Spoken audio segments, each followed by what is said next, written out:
Hello बच्चों, welcome to SV chemistry. बच्चों, previous session में हमने ईथर की मेथड ऑफ प्रिपरेशन और उसकी फिजिकल प्रॉपर्टी फिनिश कर ली थी। आज के सेशन में हम पढ़ने वाले हैं बेटा केमिकल प्रॉपर्टीज ऑफ ईथर। तो केमिकल प्रॉपर्टीज ऑफ ईथर में फर्स्ट टाइप की इक्वेशन जो हम पढ़ेंगे बेटा वो है reaction involving CO bond.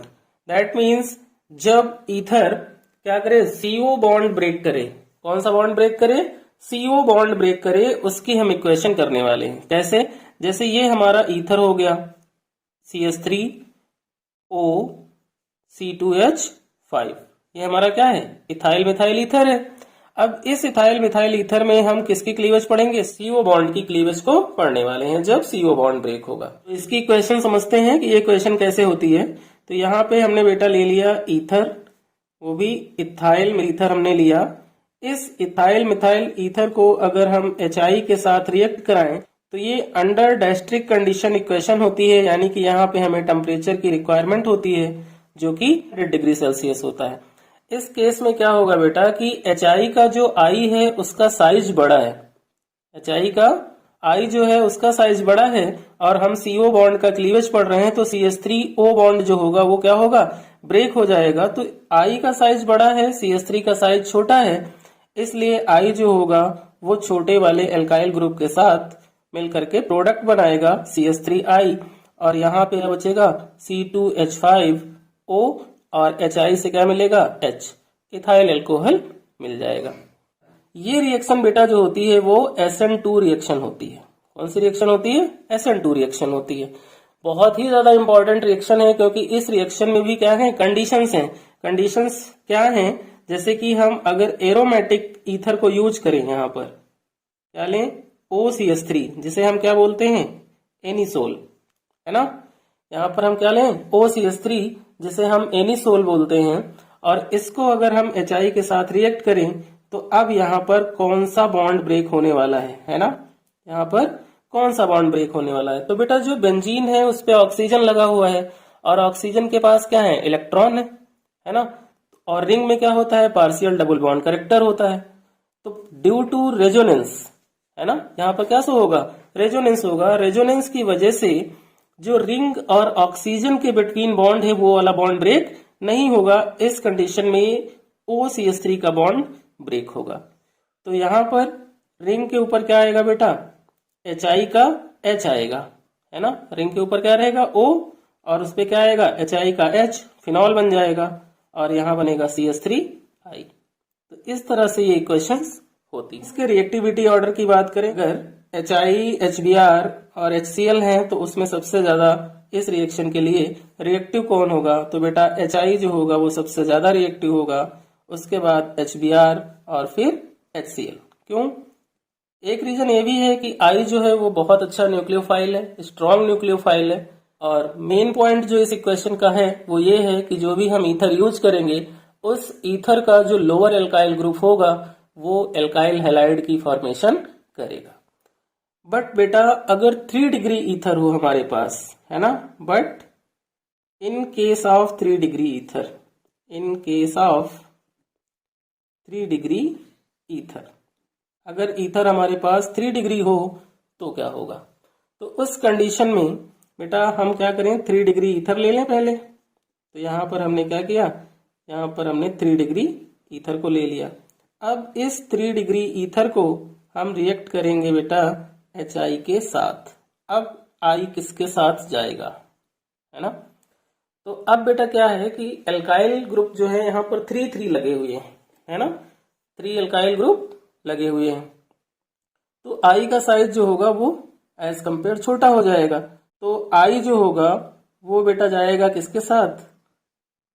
3 degree ether में 3 डिग्री एल्काइल हैलाइड बन जाएगा, और यहाँ पर CH3 के साथ O है, इसको H मिल जाएगा। ओके बेटा, ये हैं इस इक्वेशन की कंडीशंस। इन्हें याद रखना कि अगर इथाइल मिथाइल ईथर HI के साथ रिएक्ट करेगा तो छोटे वाले एल्काइल ग्रुप के साथ I जाएगा, और अगर 3 डिग्री ईथर HI के साथ रिएक्ट करेगा तो बड़े वाले एल्काइल ग्रुप के साथ I जाएगा और मिथाइल एल्कोहल मिलेगा। नेक्स्ट टाइप की इक्वेशन करते हैं बेटा ईथर की। नेक्स्ट टाइप की क्वेश्चन में सेकेंड क्वेश्चन हमारी जो है वो है रिएक्शन विद PCl5।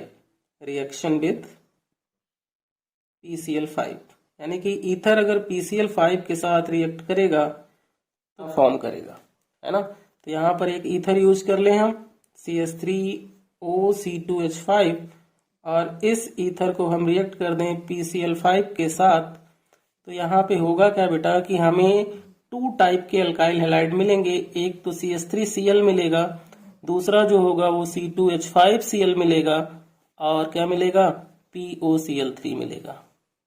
ये नेक्स्ट टाइप की इक्वेशन ईथर की बेटा है वो है electrophilic substitution reaction. Electrophilic substitution reaction. Electrophilic substitution reaction में बेटा आपको पता है कि इलेक्ट्रोफाइल जो होता है वो क्या करता है, अटैक करता है किस पे, रिएक्टेंट पे। तो इसमें क्या है कि जैसे फिनॉल में रेजोनेंस होता है वैसे ही ईथर में रेजोनेंस होता है। तो फर्स्ट टाइप की जो इक्वेशन है इसकी बेटा वो है हैलोजिनेशन। क्या है, हैलोजिनेशन। हैलोजिनेशन हम कराते हैं इसका। हैलोजिनेशन में क्या करेंगे बेटा, हम यहाँ पर हम लेंगे रिंग के ऊपर OCH3। क्या लेंगे, रिंग के ऊपर OCH3 जिसको हम क्या कहते हैं, एनिसोल, है ना। और इस एनिसोल को हम क्या करें, Br2 के साथ रिएक्ट कर दें। इसके साथ Br2 के साथ रिएक्ट कर दें, बट यहाँ जो प्रेजेंस रहेगी वो रहेगी बेटा एसिटिक एसिड की। और इस कंडीशन में क्या होगा कि Br जो है इलेक्ट्रोफाइल बनेगा और आर्थो एंड पैरा पोजीशन से H को रिमूव करेगा। तो यहाँ हमें ortho and para directive compound मिलेंगे।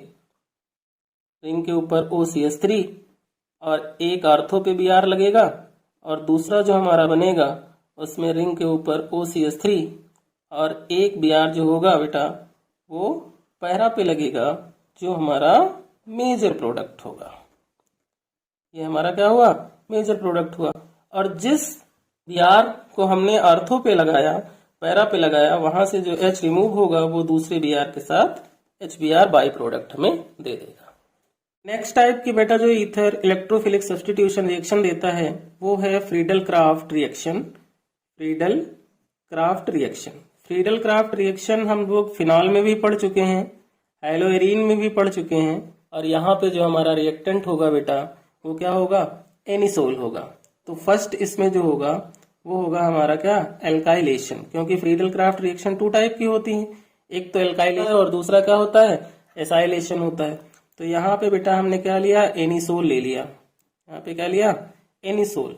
और इस एनिसोल को हम रिएक्ट कर दें किसके साथ, एल्काइल हैलाइड के साथ, किसकी प्रेजेंस में, एनहाइड्रस AlCl3 की प्रेजेंस में।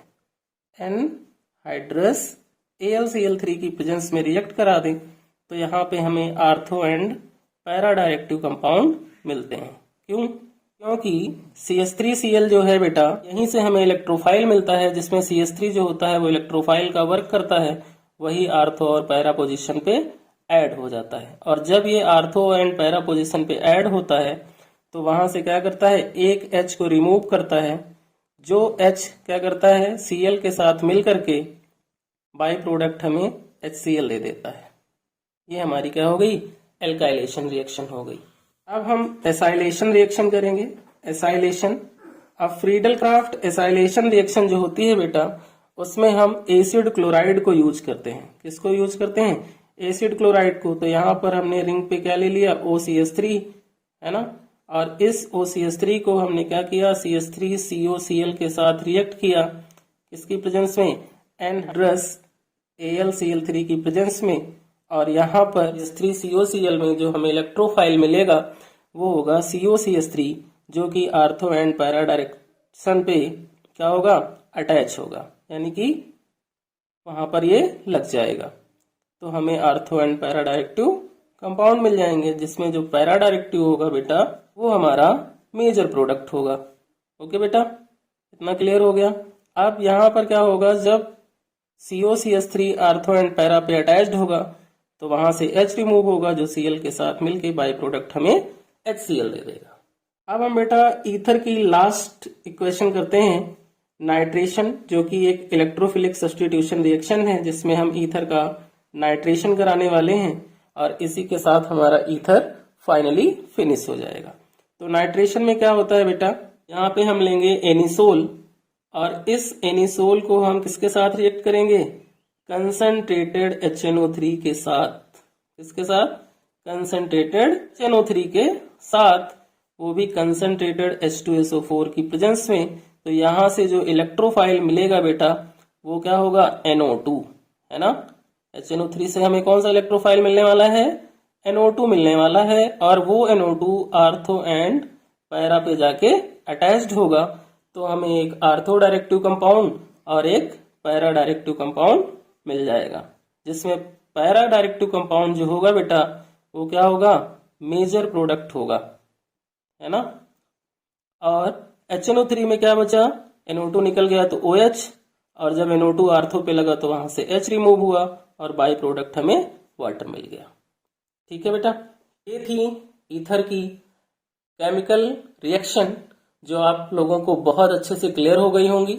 आप लोग इनकी प्रैक्टिस कीजिए और इसे अच्छे से प्रिपेयर कीजिए। ओके बेटा।